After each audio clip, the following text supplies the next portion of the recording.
All right, thank you for coming back after Cookie Fest. By the way, those chocolate chip cookies were amazing. Oh my God, they were really good. You're good, right? Um, yes, thank you, Sarah. So just bear in mind that we have to make sure this room is clean when we leave. So please, when you leave, make sure that you throw away all of the drinks and snacks that you quote unquote don't have with you right now in this room.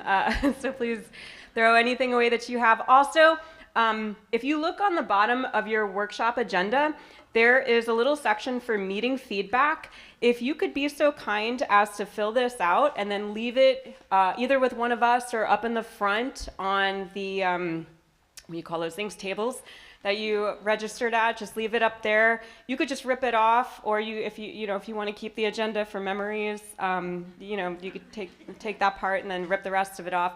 But just fill that out if you can. There's markers still up there. We greatly appreciate it. So next up, we have Mr. Greg Brown, who's going to be talking about Section 106 and SHPO. Thank you, Greg. You need that one? Okay. You know how to use it. Yeah, I got the primer on that. Good afternoon, everyone. Thank you for sticking around for the 106 and mitigation doubleheader. We'll try to keep you awake for the rest of the day here. Can you guys hear me okay? Yeah. Okay, now I can hear myself finally. So I'm going to talk to you about Section 106 of the National Historic Preservation Act. This is kind of the cultural resources equivalent of Endangered Species Act consultation, but there's a lot of important differences. So I'll just give you an overview of that.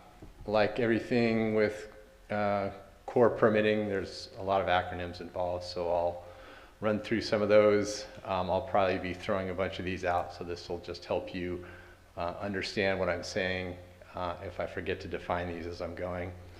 The National Historic Preservation Act is an HPA, and that's the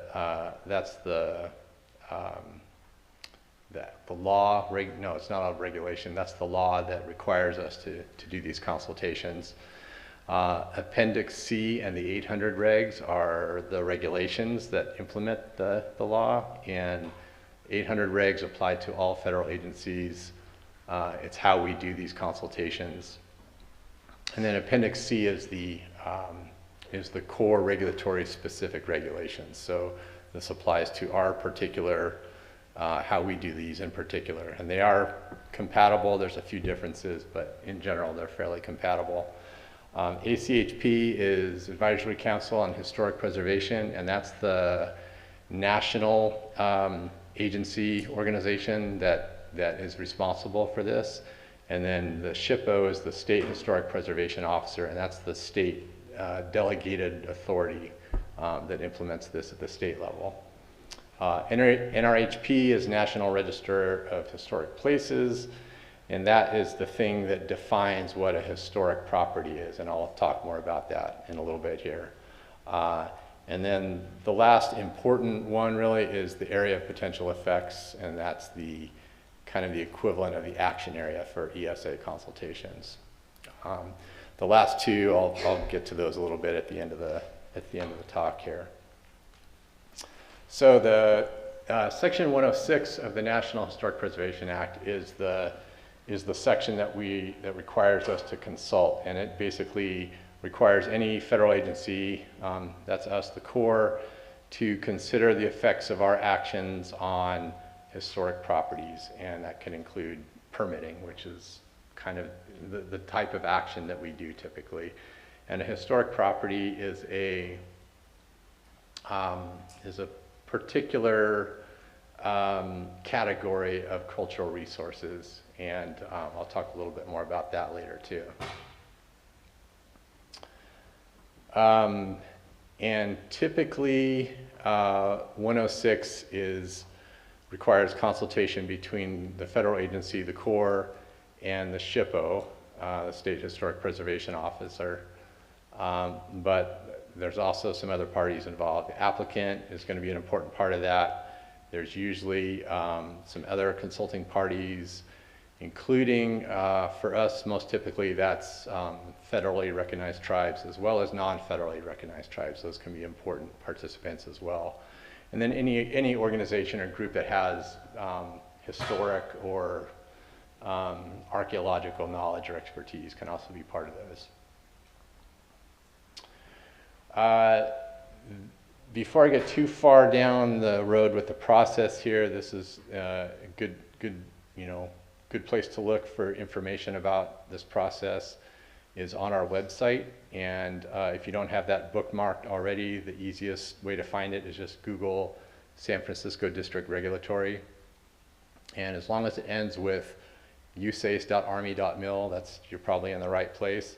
If you go to our permitting, the permitting tab on our web page, and then find that Heritage Resource Information tab, that will take you to a detailed checklist of, make sure I get the pointer here, of all the information that needs to be submitted to us in order to do this 106 consultation. And then if you want to take a deeper dive into all of the information requirements and some of the, getting down into the weeds with it, the OHP, which is the State Office of Historic Preservation, has some more detailed information about this. If you go to their website, click programs, and then click 106, that'll take you to probably more than you'll need to know about it. But for those of you who do want to explore that further, that's a good source of information.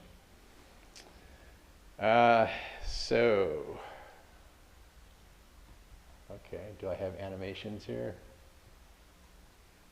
I guess I do. Okay. I had no idea I had animations going here. Okay.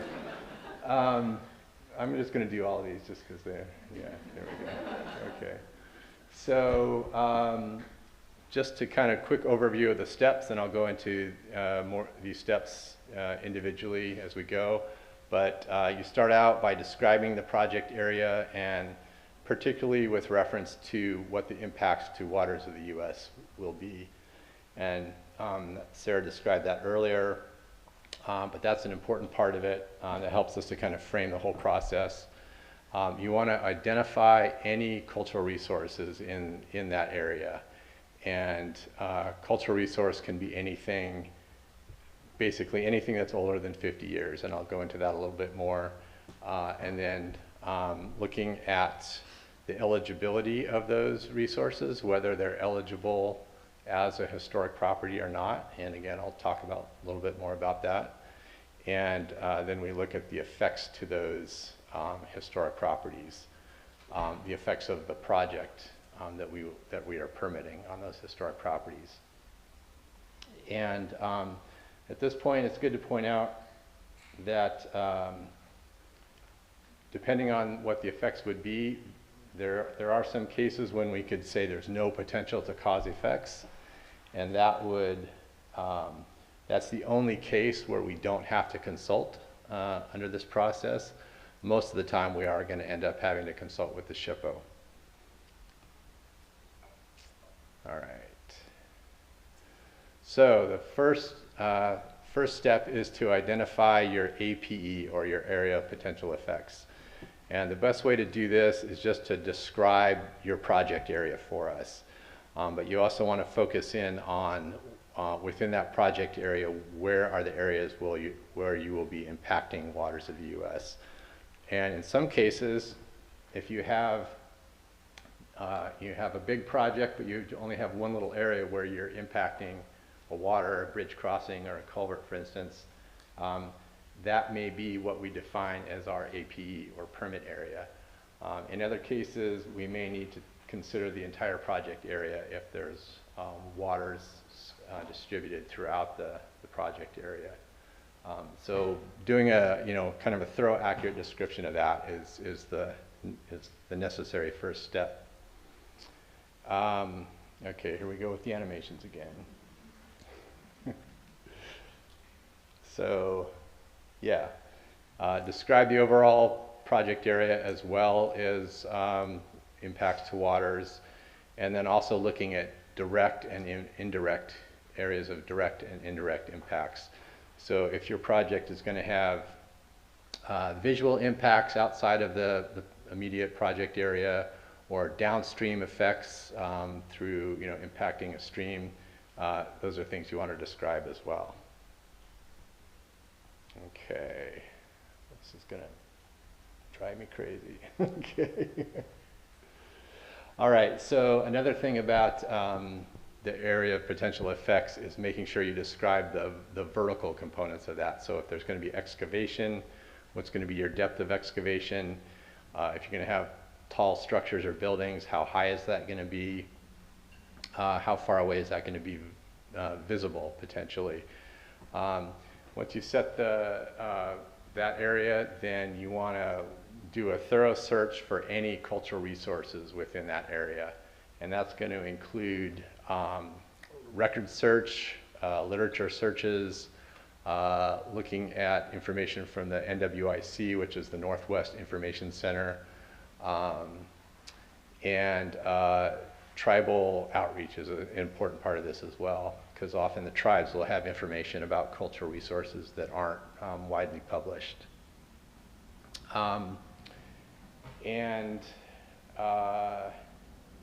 So again, a cultural resource is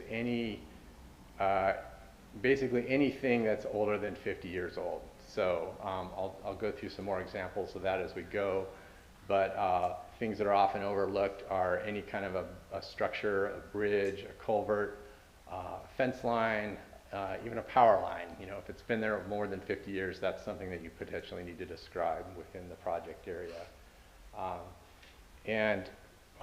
We may and often do request more information. Sometimes you need to do field surveys. Often you need to do field surveys.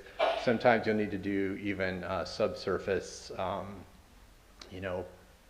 soil pits, that sort of thing, to look for buried resources. And then this is getting into the point where the information that you need for this can be complicated, and so it's really important to have a good qualified consultant help you out with this process. All you consultants out there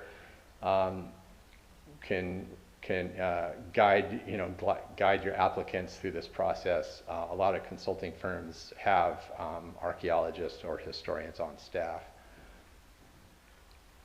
Make sure your consultant is familiar with the 106 process. That's important. And if you have multiple phases in your project, make sure you describe the whole project. We may not need to consult on the whole thing initially, but we need to know if there's other components that we should include. Okay. Let's see. Okay, so a historic property is a cultural resource, is any cultural resource that is eligible for listing in the National Register of Historic Places. So that's the thing that really defines what we are consulting over. And there's 4 criteria that it could meet to be eligible, and those are A, B, C, and D. These kind of correspond to the criteria for listing as a state historic resource. These are pretty much equivalent. But there's associated with important events is criterion A, and associated with important people in history is criterion B.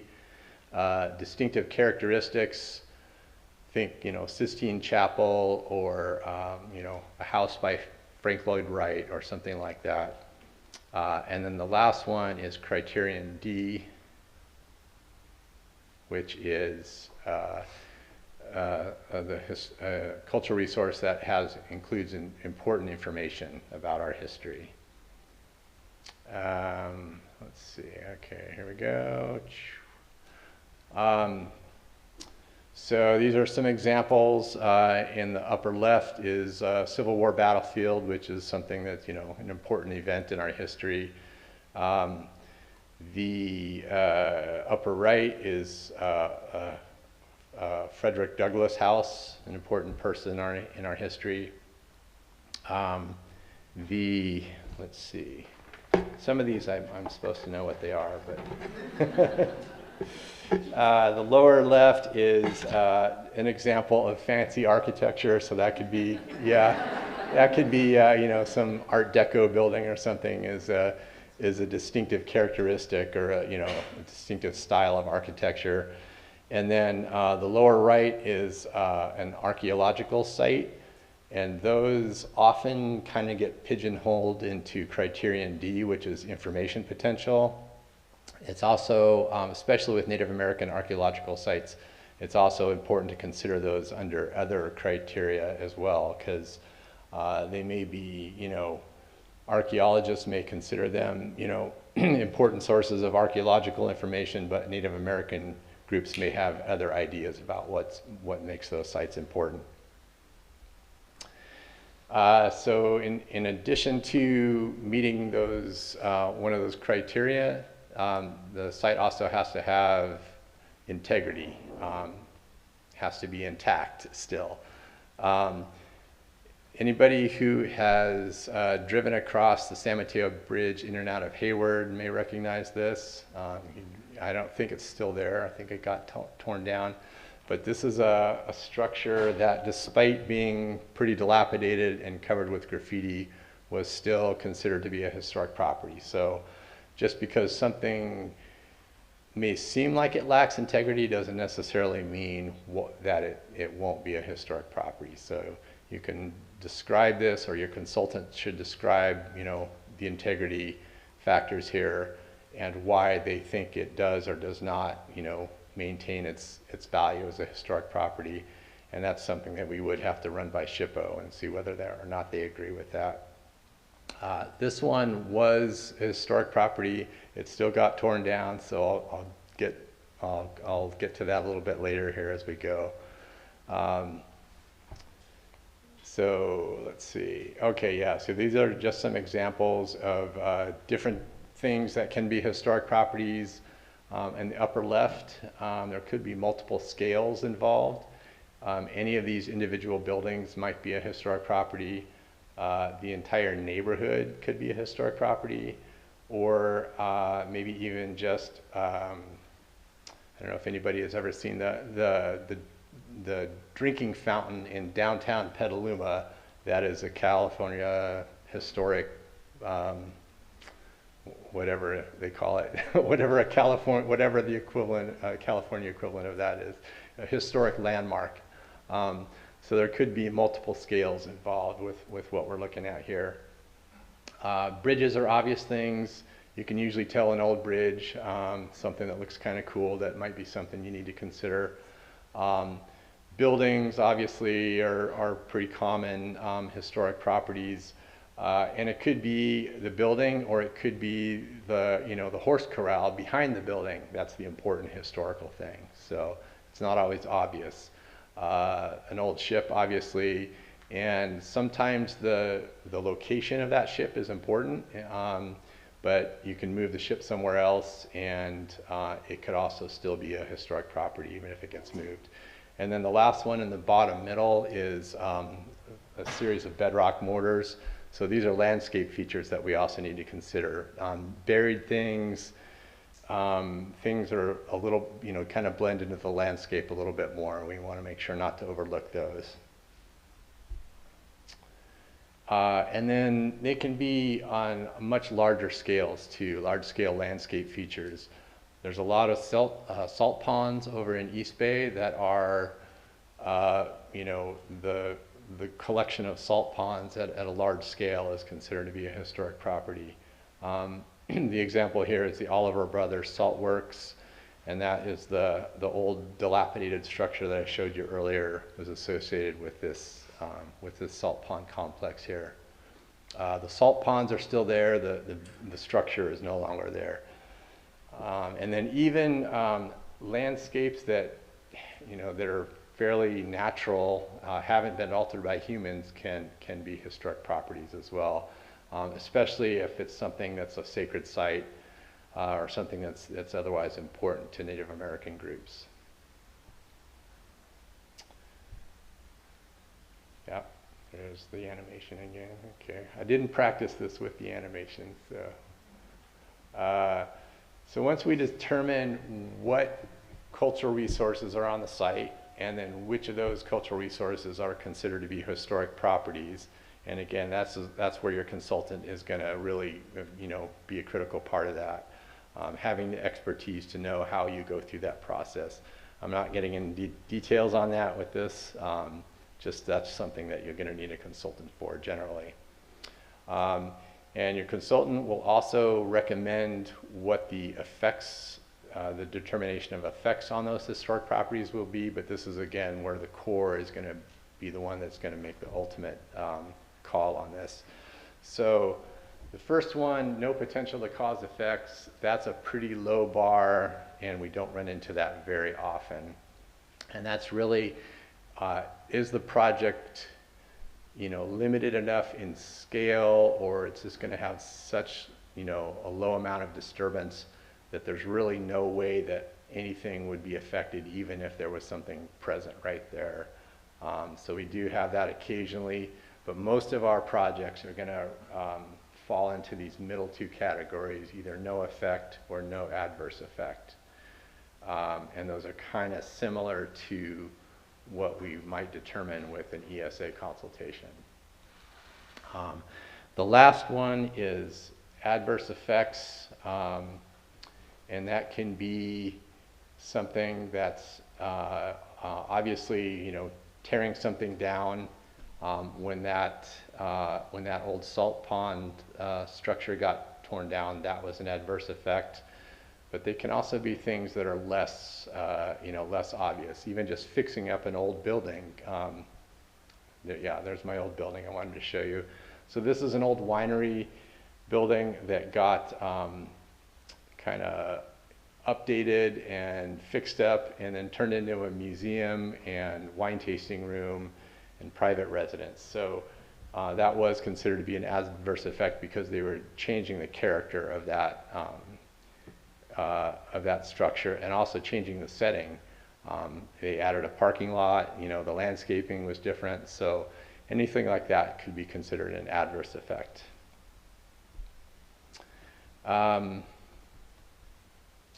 Okay, so this is sort of the important part of this process, is once we make that determination, that determines what kind of consultation we will or won't need to make.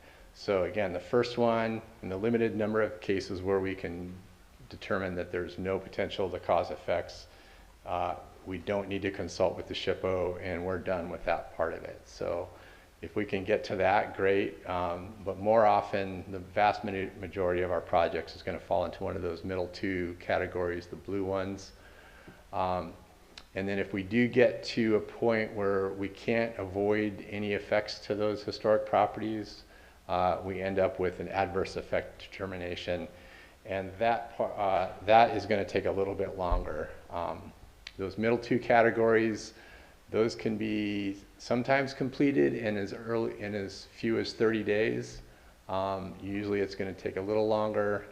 Sometimes there'll be some back and forth with the SHPO on those, but usually we can get those done pretty quickly. The last one is something that can make it take a bit longer. If we determine there's an adverse effect, then we have to look into mitigation for that historic property, and that can sometimes take a while. So the last part is the programmatic agreements and memoranda of agreements, and that's how we resolve an adverse effect to a historic property. And then the programmatic agreements is something that we don't have in this district yet. In fact, I think we don't have, I don't think any of the districts in California have managed to get one of these set up yet. And that's kind of equivalent to, say, a programmatic biological opinion. It's just a way that we could potentially speed up the process down the road. We're working on those, but we don't have any of them set up yet. And then once you get through this process, there's still a chance that despite your due diligence in investigating and looking at records and doing field surveys, there might be something in your site that you didn't know it was there. This is a ship that was an old shipwreck that was dredged up during a dredging project. If you run into something like this, there is a process for handling this, even if your project has already been permitted and underway. Generally, you're going to want to stop work, bring in an archaeologist or a historian, contact the Corps, and usually we have to do some sort of a follow-up consultation with the SHPO on this. So I think notify the Corps, okay. And yeah, usually we have to do some additional consultation. Sometimes you can continue working on other parts of the site, even if you can't work right around where that thing was discovered.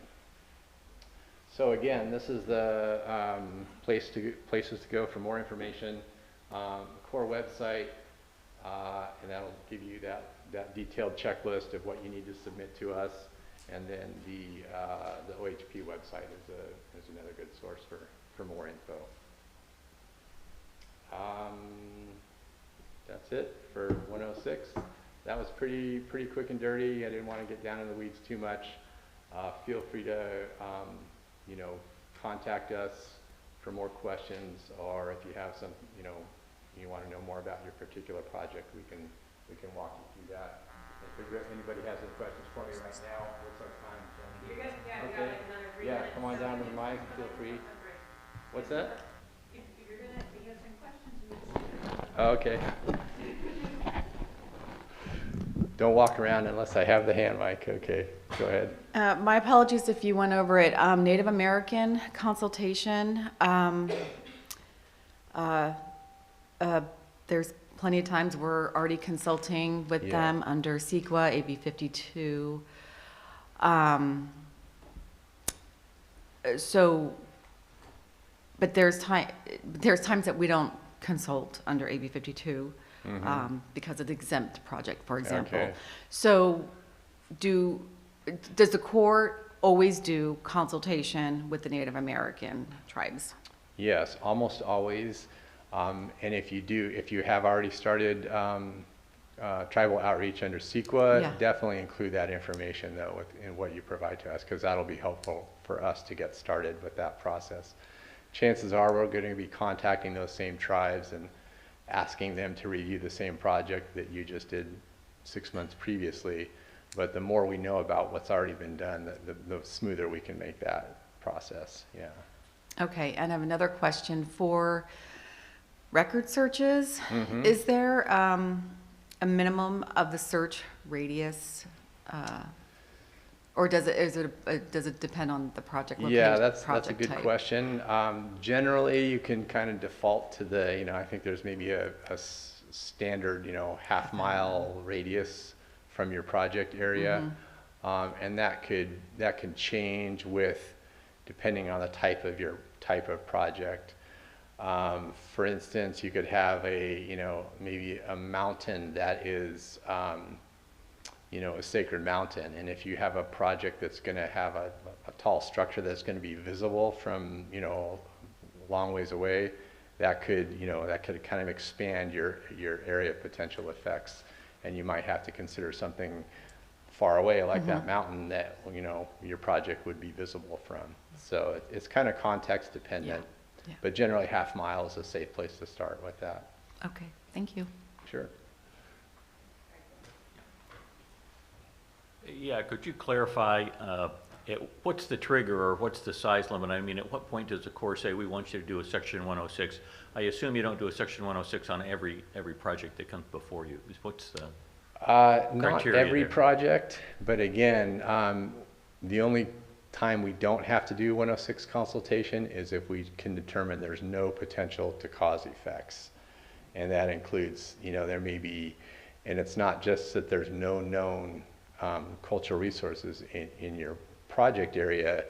We have to look at things like the extent of ground disturbance. What if there's something buried that we don't know about? We have a lot of, long history of Native American habitation here, so there's a lot, typically depending on the size of your project, you know, there's at least a fair chance you may dig something up. So you have to consider things like that as well. So would you accept previous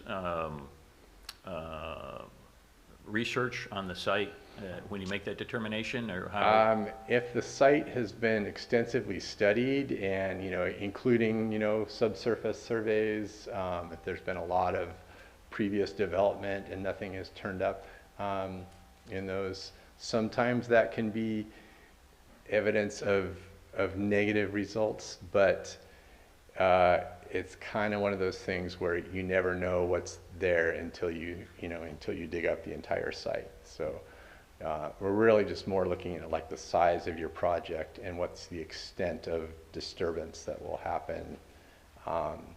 If you're just building like a free span bridge over a tidal creek that has, you know, minimal ground disturbance, that might be an example where, you know, you can make that kind of a determination, but, you know, it's really going to be case specific. Okay, thank you. So to follow up on the last question about the CEQA consultations, Yeah. if we're in 106, say in the NEPA process, which happens sometimes a year or more before you get into the permitting side, is there any way to roll in the Army Corps so that you can do that at the same time? Because a lot of times you get to the end and all of a sudden you're kind of reworking a whole lot that it seems like it's already been Are you talking accomplished. about another federal agency that's already Correct. done 106 consultation? That is correct, yes. Yeah, so definitely, I didn't touch on that at all, but if there has been another federal agency involved, especially if you're getting funding from another federal agency, that's a case where we could say they're the lead agency. You know, they've already done 106, and if your 106 area that's been analyzed fully includes our area, then we may say, you know, it's done. We can just, you know, use your 106 that's already been done, and we're good to go. So always let us know if there's another federal agency involved. That's a good question. When describing the project area for the disturbance relative to aquatic resources, if that aquatic resources area overlaps a historic district, do you want the extent of the full historic district included, or just the stretch? No, yeah, another good point. So if our permit area, even if it's really small, limited to what the impact on the aquatic resources is, if there's overlap with a larger area of, you know, a larger historic property, yeah, you should, you know, that would probably extend our APE out to include that entire historic property. So always, you know, always kind of give us the biggest area that you think you might have impacts on, and if it's appropriate, we can narrow that down. But yeah. So would permit area not be the same as area potential effect? Sometimes those things are a little different, and again, it's, you know, it's case by case. So just do the best you can, you know, give us all the information you have, and sometimes we can, you know, we can refine things as we go. Sure.